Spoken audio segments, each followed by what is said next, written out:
መልከ መልካሟ ሴት አርቲስት ሳያት ደምሴ ከትናንት እኩለ ቀን ጀምሮ መነጋገሪያ ሆናለች። የሆነው የአበሻ ቀሚስ ለብሳና ሻሽ አስራ በፌስቡክ ገጿ በለጠፈችው ምስሏ ነው። ያሰረችው ሻሽ በአብዛኛው በገጠር ሴቶች በተለይም በጎጃም ይዘወትራል። ምስሉን ተከትሎ በተለይ ሴቶች ጸጉሯን ስለማታበጥር ነው፣ የወንዶችን ትኩረት ፈልጋ ነው፣ ምን ነው ተዝረከረከች፣ እንዲሁም ጎዳና ተዳዳሪ መሰለች የሚሉ የሽሙጥ አስተያየቶችን ሲሰጡ አምሽተዋል። ብዙ ወንዶች ደግሞ በቀልድ እያዋዙ ሴቶች ስለሚቀኑባት ነው እኛም ከሳያት ጎን ነን ሲሉ ነበር። አምርረው የሳያትን ተሳዳቢዎች የተሳደቡ ብዙ ሰዎችም አሉ። ብዙ እህቶቻችን ገላቸውን መሸፈን በተሳናቸው ጊዜ ስርዓት ባለው አለባበስና አኗኗር የምትታወቅ ሴት በመሆኗ ሁላችሁም ከሷ ተማሩ የሚሉ መካሪዎች ቀላል አልሆኑም።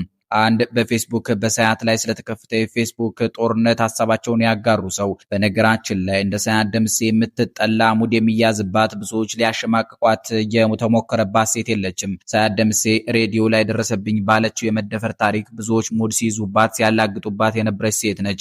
ጊዜው እንዳሁኑ የሶሻል ሚዲያ ዘመን ስላልነበረ ቢኖርም እንዲህ በሁሉም ሰው እጅ የገባ ስላልነበረ በተለያዩ ጋዜጦችና መጽሔቶች ግን የየዕለቱ ዜና ነበረች። ያንን ሁሉ ተቋቁማ እዚህ ስኬት ላይ የደረሰች ሴት ናት ሲሉ ጽፈዋል። ጸሐፊው ሳያት ትናንት የለጠፈችው ትኩረት ለማግኘትም ይሁን ጸጉሯን ስለማታበጥር የራሷ ምርጫ በመሆኑ መብቷ ልታከብሩላት ይገባል ብለዋል። ብዙዎች ሳያትን የራሷን ያለባበስም ሆነ ያኗኗር መንገድ ስለተከተለች ልትደነቅ እንጂ ልትወቀስ ሙድ ሊያዝባት አይገባም ነበር እያሉ እሷን ደግፈው ሲጽፉ ያደሩ በርካታ ሰዎችን ተመልክተናል። ሳያት ራሷ በአንድ ወቅት በኢቢኤስ ቴሌቪዥን ቀርባ የኢትዮጵያ ሴቶች አሽሙረኞችና እጅግ ነገረኞች መሆናቸውን ተናግራ ነበር። በወንዶች ዘንድ እርስ በርስ መጠላለፍና ሐሜት ባለመኖሩ እንደምትቀና ገልጻ ሴቶች ግን አየሻት በመባባል ሲጠላለፉ እንደሚኖሩ በሐዘን አውርታለች። በጥቅሉ የኢትዮጵያን ሴቶች ምቀኞችና የሌሎች ውድቀት የሚያስደስታቸው ስትል ነው የምትገልጻቸው።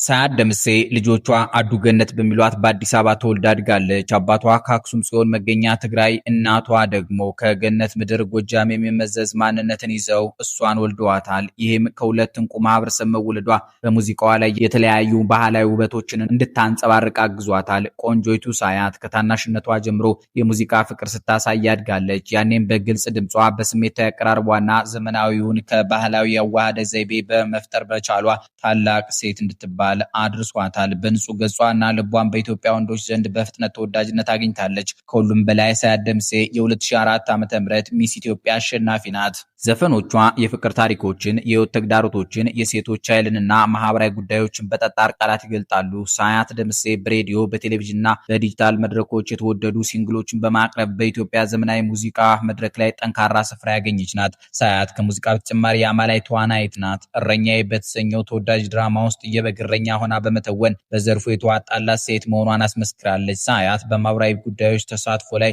ቅድሚያ በመውሰድ የወጣቶችን ፈጠራና ሴቶችን በማብቃት ትደግፋለች። ሳያት ስለ ራሷና ስለ ስኬት ስትናገር ለአንዳንድ ሰው ስኬት አግብቶ ልጅ መውለድ ሊሆን ይችላል። ለአንዳንድ ሰው ደግሞ ተምሮ ዲግሪውን መያዝ ሊሆን ይችላል። ለአንዳንዱ ሰው ደግሞ ሚሊዮን ብር ባንክ ማስቀመጥ ሊሆን ይችላል። ለእኔ ስኬት በየቀኑ ራሴን ማሸነፌ ነው። አልጋዬ ላይ ስሄድ ህሊናዬ ዛሬ ምን ሰርተሻል ብሎ ለጠየቀ ጥያቄ መልስ መስጠት ነው። በዚያ ረገድ ደስተኛ ነሽ ወይ? አዎ። ስኬት ግን መንገድ ነው፣ ብትሄጂበት ጥግ የለውም፣ ደግሞም ደስ የሚለው መንገዱ ነው ትላለች። እዚህ ላይ እንደ ሳያት ደምሴ በቅርቡ ወደ ኢትዮጵያ መገናኛ ብዙሃን ብቅ ብላ የብዙ ወንዶችን አድናቆት ያተረፈች ኢትዮጵያዊ ሴት እናንሳ።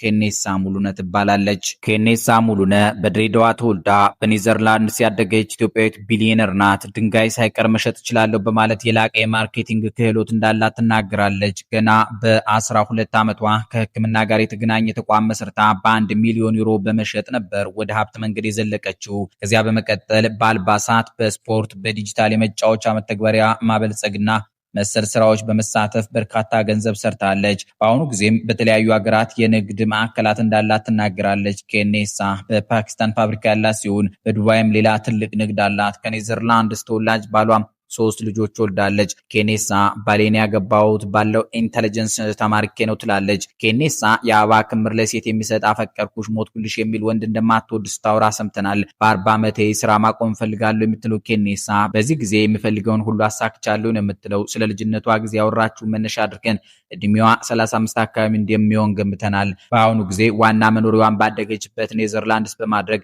ኢትዮጵያን ጨምሮ በበርካታ ሀገራት ተዘዋውራለች። ኬኔሳ እንደ ሳያት ደምሴ ላሉ ሴቶች ፍጹም መጽናኛ መሆን የምትችል ሴት ናት። ትህትና መኩሪያ የተባለች ወሎዬ ግጥም ላይ እንዲህ እንደ ሳያት ደምሴ ሰሞንኛ ችግር ለገጠማ ሴት ማጽናኛ የሚመስል አንድ ሀሳብ አለ።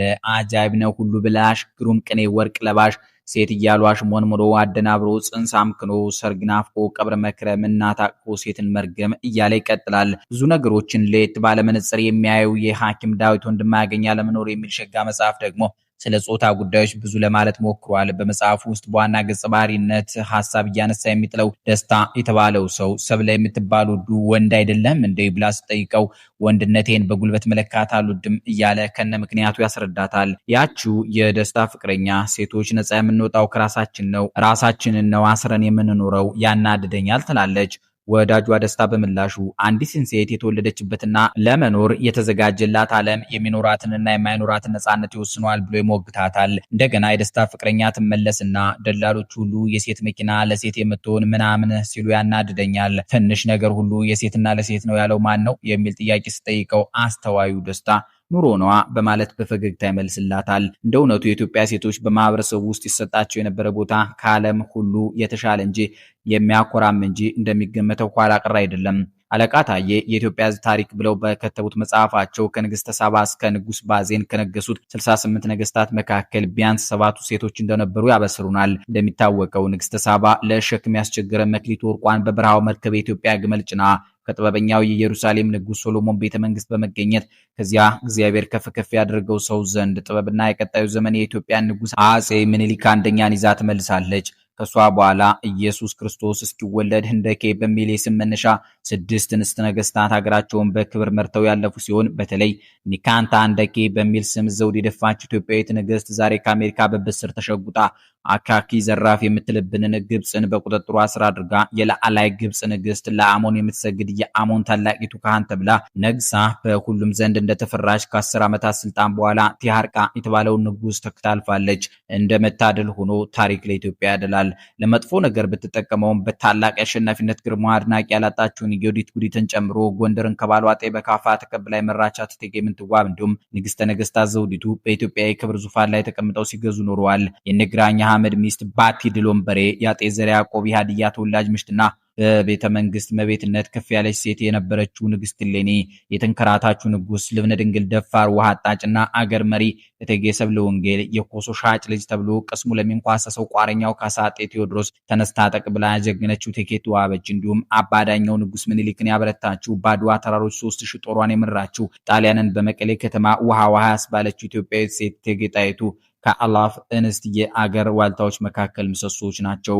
ስለዚህ ኢትዮጵያን ከሴት ልጅ መብት መከበር አይን ምንም የማታውቅ አድርጎ መመልከት መነጽር ሊቀየርለት ይገባል። ያቺ የሁሉ ነገር ከንቷሪያችን ምድር አሜሪካ እንኳን ለሴቶቿ የመራጭነት መብት ካካፈለቻቸው ገና ዓመቷ ነው። የኛ ሀገር ሴት ልጅን በዙፋኗ ካስቀመጠች 3000 ዘመን አልፏታል። በዚህም ተባለ በዚያ ሴትነት ምትክ አልባ ጸጋ ነው። ኢትዮጵያችን ሳተና እናቶች፣ ልባ ሚስቶችና አንጀታ እህቶች ያስፈልጓታል። የቤት ምሰሷ እናት እንደመሆኗ መጠን የሷ መዳከም ወጋግራዎቹን ሁሉ እያዳከመ ነው። እናም ሴትነት በኢትዮጵያ የክብር ዙፋኗን ደጋግማ ትቆናጠጥ ዘንድ የቤተሰብ መሪነቷን በአግባቡ ልትወጣ ግድ ነው።